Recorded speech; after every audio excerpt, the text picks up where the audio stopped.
So, have you ever wondered what it is that a real estate agent actually does? Have you wondered if you actually need a real estate agent? What makes a good real estate agent? What's the process for getting a real estate agent? If you've wanted to know the answer to any of those questions, we're going to start unpacking some of those today. My name is Adam, and welcome to Rubicon.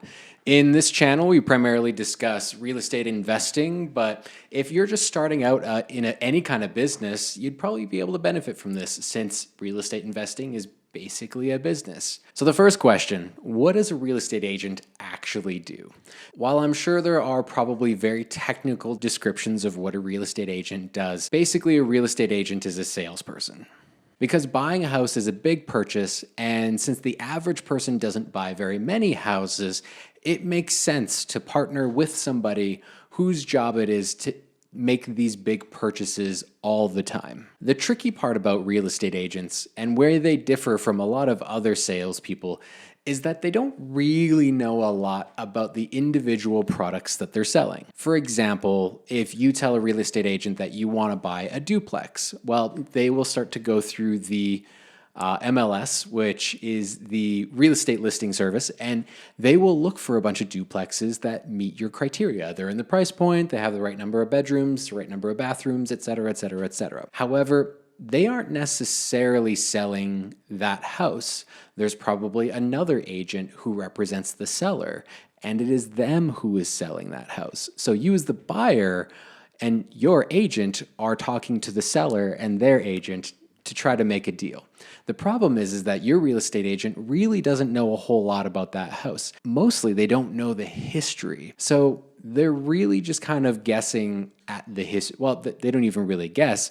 They just don't even discuss the history. Their job is to make a deal happen. So for the most part, your real estate agent cares about a few things: finding a house that you might be interested in, showing you those houses, and making an offer to the seller's agent. So some of the things that you would probably be surprised that most real estate agents don't talk about, they don't really address the condition of the property very often because they're not really qualified to do so.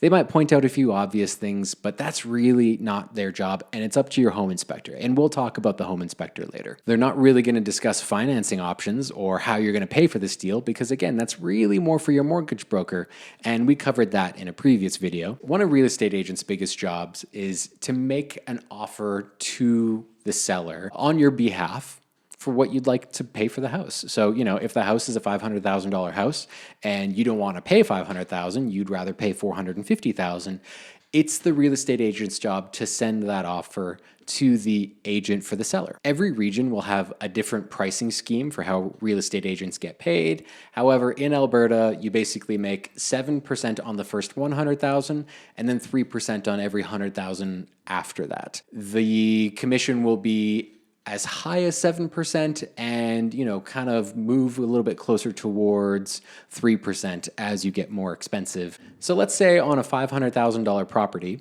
your real estate agent is probably earning about $9,500 in commission, and the seller's agent is probably earning another $9,500 in commission. So in total, that's $19,000 in commission that's being paid out, half to the seller agent, half to the buyer agent, typically speaking. So now in that $500,000 price that you negotiated, you do not have to spend an additional $9,000 to your agent to pay them.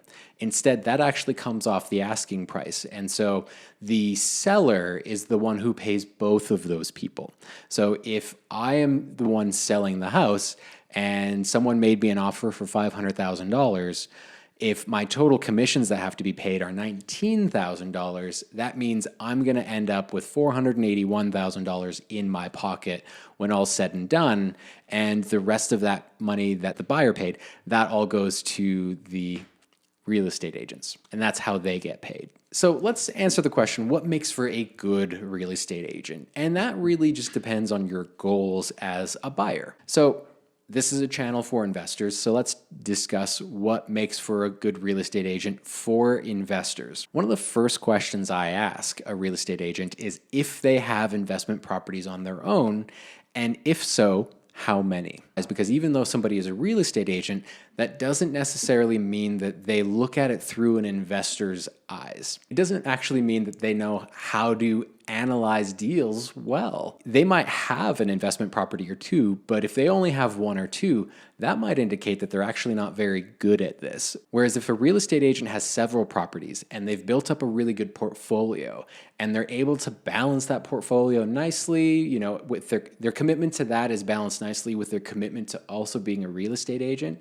to me, that sounds like a person who understands how to build businesses, how to build systems, how to see a property and know that this has investment potential, and how to see a property and know that this is going to be a distraction and probably not an ideal business opportunity. And so I would be looking for a real estate agent who has a solid or robust, well-rounded real estate investment history, as opposed to somebody who says, I have maybe one or two properties. Once they have more than three or four, it really just demands that they have good systems in place and they have a really good eye for what makes a good investment property versus a bad one. Another question I would ask of a real estate agent is how many sales they make every year.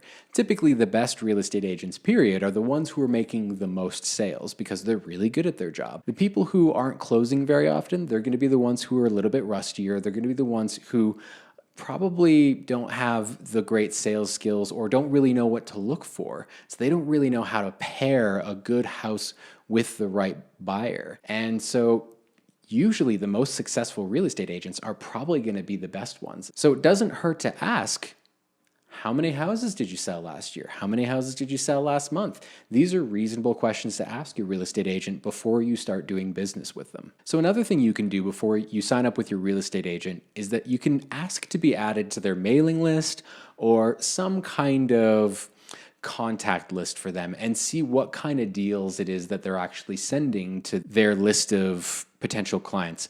Now, a lot of real estate agents will voluntarily sign you up for this email list. So don't feel like you're being a particular burden by asking to be signed up for this. Most real estate agents, and I would say 95% of real estate agents, have an email list. If they start sending you products that seem like they're in line with what you're looking for, you're already on the right path. If what they're sending really just doesn't make sense from an investment perspective, or it's not really what you asked for, chances are that might be an early indication that maybe you don't want to sign with this real estate agent. So how do you start working with a real estate agent? Well, typically before an agent starts showing you homes, they're going to ask you to sign a contract. This contract is called a buyer's agent agreement. And what that says is that there's an agreement between you two to say that there's a certain level of exclusivity where you're not going to ask 5 other agents to show you houses. Instead, you're just asking that one agent to show you houses in the future. And the reason for that exclusivity agreement is just because, this is their time and energy that's going into physically taking you to show you these houses. So they want to know that this effort is likely to result in a sale, because that's the only way that they get paid. They only get paid when they make a sale. So they want to make sure that you're serious, and by saying that you're not working with any other real estate agents, you're just working with them, that's kind of how that they know that you're serious. Now, typically this contract has a certain time period for exclusivity, usually about 6 months. I've never really heard of anybody breaking these contracts early or asking to terminate them early. It usually doesn't come up. But typically, because you do have a contract in place, it would be my advice that you be very careful at who you're picking as your real estate agent before you sign that contract, just because this person is going to be your representative. They're going to be acting on your behalf. So you want to make sure that they're looking out for your best interests and thinking about all the questions that you want them to be thinking about for your investment properties. One of the pieces of advice I would make about real estate agents, and I mentioned this piece of advice talking about mortgage brokers, if you're looking for a real estate agent, you can start by looking online, yes, sure, but also start by asking your friends and family to see if they've used any real estate agents and if they would recommend anybody. Those personal recommendations do go a long way because those are firsthand experiences of people who have worked with this professional. And so if those people speak highly of that professional and would recommend them, then that's off to a really good start. And it really helps you narrow down the playing field of who you're interviewing for this position on your team. So overall, a real estate agent is a salesperson. Their job is to find a good product for you that meets your criteria. And the more that they look at real estate through the lens of investment, the better they are going to be at their job for you. Now, a person who's really good at selling real estate might be really good at finding some people their dream home. But again, you're looking at this from the lens of investment. So find a real estate agent that also looks at it through that lens, and you're going to be far more compatible. And since you do inevitably end up signing a contract with this person and you have a certain level of exclusivity with them, you want to interview that person. You want to vet that person properly and make sure that you're asking all the questions to make sure that, yeah, they look at it through an investment perspective. And yeah, they actually do a lot of selling this way, and that they are the very best at what they do in the category that you need them to be good at, so that they can serve you as best as possible. Also, be mindful of the fact that the real estate agent does not get paid until a contract is in place and they've made a sale. You don't have to pay them, but they are basically investing their time and effort for free until they sell you a house. And so it's in their best interest to sell you a house as quickly as possible. And this can be a little bit of a conflict of interest because obviously their interest is to close as quickly as possible, not necessarily find you the absolute best house. So you do need to find an agent that has some level of patience. And you also need to be very mindful yourself at noticing if you're starting to feel a little bit guilty about how much time this is taking. You need to know your market and make sure that, are there a lot of houses out there that likely meet my criteria, or you know what, maybe it's a seller's market and the market's pretty dry and there's just not a lot of supply out there, and maybe you won't find that perfect property and you have to make a few compromises.